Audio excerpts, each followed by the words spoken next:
¿Alguna vez te preguntaste qué pasa cuando las cámaras dejan de grabar y las luces se apagan? ¿Cómo son realmente las estrellas que admiramos y qué secretos se esconden detrás de sus acciones públicas? Hoy nos sumergimos en las profundidades de Hollywood para conocer un poco más de las amistades de Ashton Kutcher y empezar a entender por qué no deja de rodearse de delincuentes muy pero que muy turbios. ¡Aló! ¿Qué pasó, frikis del carajo? Soy Juanito Soy, esto es Del Carajo TV. Y hoy te voy a contar qué hace Ashton cuando no está frente a las cámaras o invirtiendo en alguna empresa tecnológica. Más allá del glamour de Hollywood y el destello de Silicon Valley, Ashton se embarcó en una misión que podría eclipsar incluso sus roles más icónicos. El tipo es cofundador de una ONG dedicada a combatir el tráfico sexual y el abuso infantil. El actor y empresario tecnológico trasladó su lucha a las arenas más imponentes, desde el escenario del Congreso hasta el vasto mundo de las redes sociales, levantando su voz para defender a los más indefensos.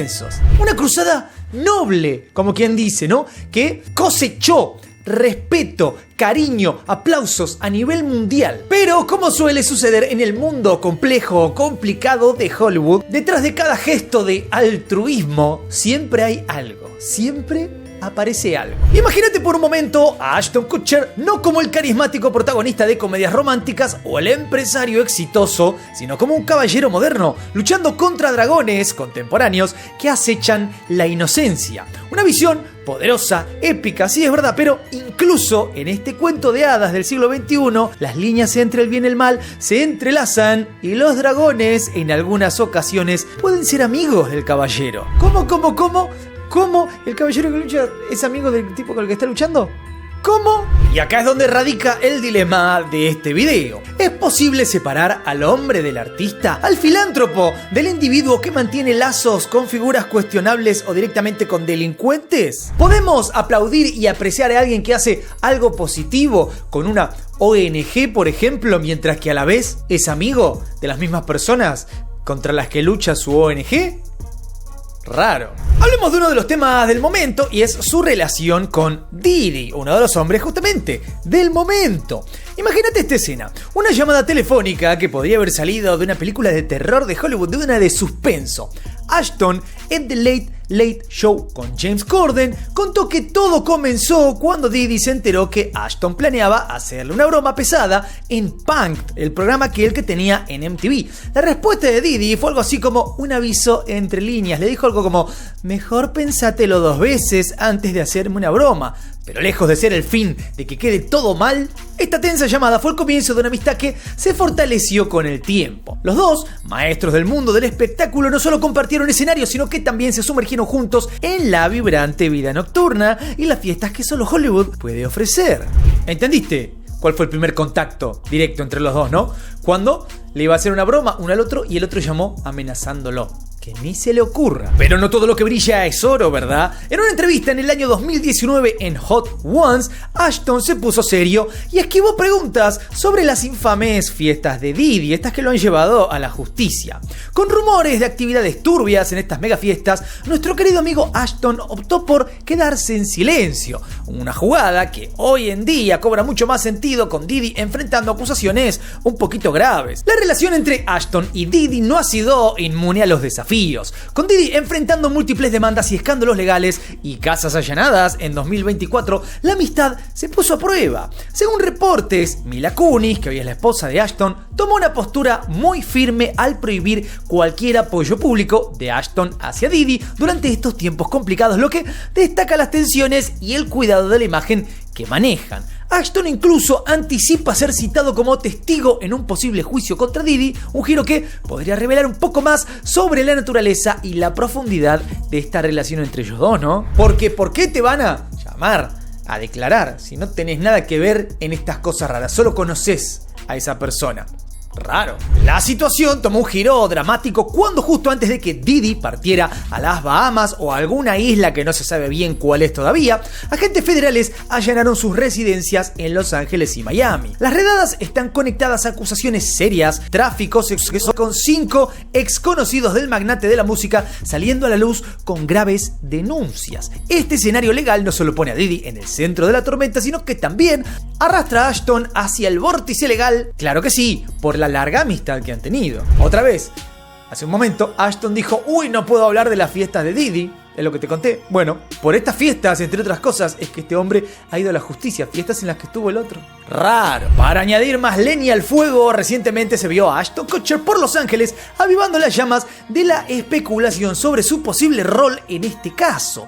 Con la posible citación en el horizonte, esta amistad de más de 2 décadas se enfrenta a un verdadero examen de fuego, poniendo a prueba no solo la lealtad, sino también las consecuencias legales de ser amigo de alguno de estos personajes. Pero, ¿no te quedó claro qué anda sucediendo con este tal Diddy, alias Puff Daddy, alias Sean Combs? Déjame que te cuento. El magnate de la música y empresario está dando que hablar desde noviembre. No estamos hablando de una, sino de 5 demandas civiles que lo acusan de un surtido de conductas sexuales inapropiadas y otras actividades que son, como mínimo, ilegales. Ilegales, inmorales, inexplicables, infernales. De todo está saliendo a la luz. Aunque una de estas demandas ya se resolvió extrajudicialmente, o sea que se resolvió gracias al poder del señor Billetín, las otras continúan activas pintando un cuadro muy turbio sobre su carrera y su vida personal. Lo que realmente pone la piel de gallina es que algunas de las conductas más perturbadoras de este señor fueron captadas en video. ¿Cómo? ¿Dónde? ¿Cuándo? Bueno, el tipo tenía cámaras por toda su casa, al mejor estilo Jefferino Epistenio. ¿Para qué? Para que todas las cosas que sucedan ahí adentro queden registradas y él las puede usar en contra de las personas que hicieron estas cosas. Lo que se dice chantaje puro y duro. ¿Para qué podría servir esto? Bueno, porque vos tenés una grabación de una persona archi mega poderosa con una persona haciendo alguna cuestión, pongámosle sexual, o con una persona menor de edad, no sé, y esto que después lo usás para decirle, che, ¿te acuerdas que yo te invité a mi casa a una fiesta? Bueno, tengo todo grabado. Además, varias de estas demandas se presentaron bajo la ley de sobrevivientes adultos de Nueva York, que le dio a las víctimas adultas 1 año para lanzar demandas contra sus presuntos abusadores, todo esto sin importar los límites de tiempo habituales. Y para colmo, las residencias de Diddy, sus casas, fueron el blanco de redadas por agentes federales como parte de esta investigación federal sobre todo esto y además tráfico humano. Esta movida del Departamento de Seguridad Nacional está directamente conectada con las acusaciones de asalto de las que hablan las demandas civiles, dejando claro que la cosa cada vez se pone más turbia. Del otro lado del ring, la defensa de Diddy no se quedó con los brazos cruzados. ¿Qué van a hacer? ¿Dejar que se lo lleven puesto? No. Su abogado salió a decir que las redadas fueron un uso excesivo de la fuerza a nivel militar, y no dudó en calificar todo el asunto como una caza de brujas basada en acusaciones que, según ellos, no tienen mérito o por puro racismo. Diddy, por su parte, sigue firme negando todas las acusaciones y prometiendo luchar día tras día para limpiar su nombre, aunque apenas sucedía todo esto, se escapó en su avión privado a una isla que no tiene extradición hacia los Estados Unidos.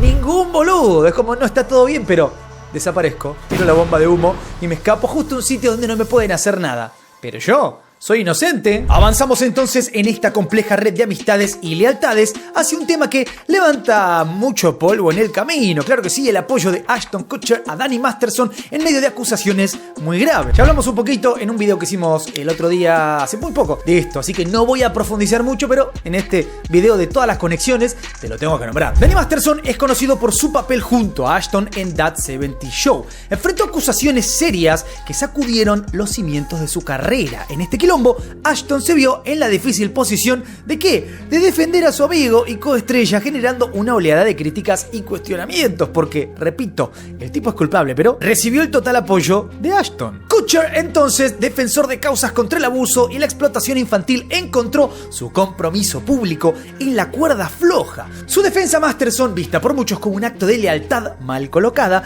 plantea preguntas profundas sobre la coherencia entre sus valores y acciones. Las críticas no tardaron en llover, fueron misiles, señalando una aparente contradicción entre el trabajo filantrópico de Ashton y su apoyo a un amigo en medio de acusaciones tan turbias y otra vez siendo culpable. Las críticas, claro, cuestionaban la autenticidad de su compromiso con la lucha contra el abuso. Esta controversia nos pone en una situación donde básicamente vemos una desconexión entre sus acciones y sus palabras. Y esta controversia llegó a su punto máximo cuando Ashton Kutcher, frente a todas las críticas por su apoyo a Danny, decidió renunciar a su puesto en la organización que él mismo ayudó a fundar. Esto no fue un acto menor, representa un reconocimiento de que sus acciones personales y sus relaciones públicas estaban profundamente entrelazadas y que su apoyo a un amigo acusado de delitos tremendos, podría acabar con toda su credibilidad y la de su trabajo contra la explotación infantil. En medio de toda esta tormenta, Ashton y su esposa Mila Kunis sacaron una disculpa pública donde intentaban reconectar con esta gente que estaría decepcionada por sus acciones, con sus fans, sus seguidores. Esta disculpa fue un intento de redención, un esfuerzo por demostrar que el aprendizaje y el cambio son posibles incluso para aquellos que de pronto están defendiendo a un violador. La gran pregunta es, ¿una disculpa es suficiente? ¿Es todo lo que hacía falta para restaurar la fe en estas dos personas? Porque hablamos de Ashton, ¿no? Pero Mila viene con él. Y por si fuera poco, hasta su expareja, Demi Moore, lo prendió fuego totalmente. En 2019, Demi sacudió al mundo al publicar su libro, sus memorias, destapando los secretos más íntimos de su matrimonio con Ashton Kutcher. Un matrimonio que en cierta medida parecía perfecto hasta que se separaron. Y déjenme decirles que no se guardó nada. Desde acusar a Ashton de presionarla para tener tríos hasta hablar de sus infidelidades. Además, Demi no dudó en compartir su lucha con el alcohol durante su matrimonio, una pelea que, según ella, Ashton no se tomó en serio, soltando algunas frases bastante duras sobre el alcoholismo. Pero Ashton no es de los que se quedan callados. En una entrevista reciente con Esquire, el actor soltó todo su enojo por la tormenta mediática que ese libro desató. Imagínate, justo cuando había conseguido algo de paz con la prensa y disfrutaba de su vida tranquila junto a Mila Kunis y sus hijos, ¡pah! Los paparazzis vuelven al acecho, especialmente rondando la escuela de sus hijos. Ashton incluso pensó en lanzar un tuit súper filoso, haciendo mierda a todo el mundo, pero al final lo borró pensando en su familia. Ashton siempre ha sido una fortaleza de máxima seguridad cuando se trata de su vida privada, evitando las alfombras rojas y manteniendo a sus hijos fuera del ojo público, pero las revelaciones de Demi sacudieron ese deseo de privacidad, abriendo viejas heridas que él preferiría mantener cerradas. A pesar del revuelo, Ashton intentó mantenerse al margen de los debates públicos sobre su divorcio y las acusaciones de Demi Moore, centrándose en la paz de su actual familia. Aunque algunos dirán que en realidad lo hace para no tener que hacerse cargo o hablar de cosas incómodas y todas las cagadas que él ha hecho, ¿no? En la misma entrevista, Ashton se abrió sobre lo que fue convertirse en padre de las 3 hijas de Moore a los 26 años, una responsabilidad titánica que lo hizo sentir como un padre adolescente en sus 20s. También compartió lo duro que fue enfrentar su divorcio en 2011, describiéndolo como un fracaso total y un periodo de humillación que lo obligó a aceptar sus errores y seguir adelante. ¿Cuáles errores? ¿Quién sabe? Porque él se niega a hablar de ellos. Lo que nos queda claro de Ashton, por sobre todo, es que todo lo que nos ha intentado contar de su vida o de sí mismo, lejos está de la realidad. Los hechos hablan mucho más que las palabras y en este caso, los hechos vienen siendo bastante turbios. Como siempre, te invito a vos a que opines. ¿Qué pensás de toda esta historia? ¿Este hombre tan querido está a punto de perderlo todo? Comentame por ahí abajo, no te olvides de darle duro al botón de like, suscríbete, toca la campanita, sígueme en todas mis redes, hacete miembro del canal porque puedes ver videos antes que nadie y eso te va a hacer la envidia de la escuela, de la oficina. Soy Juanito Sey, esto es Del Carajo TV y nos veremos la próxima. Paz.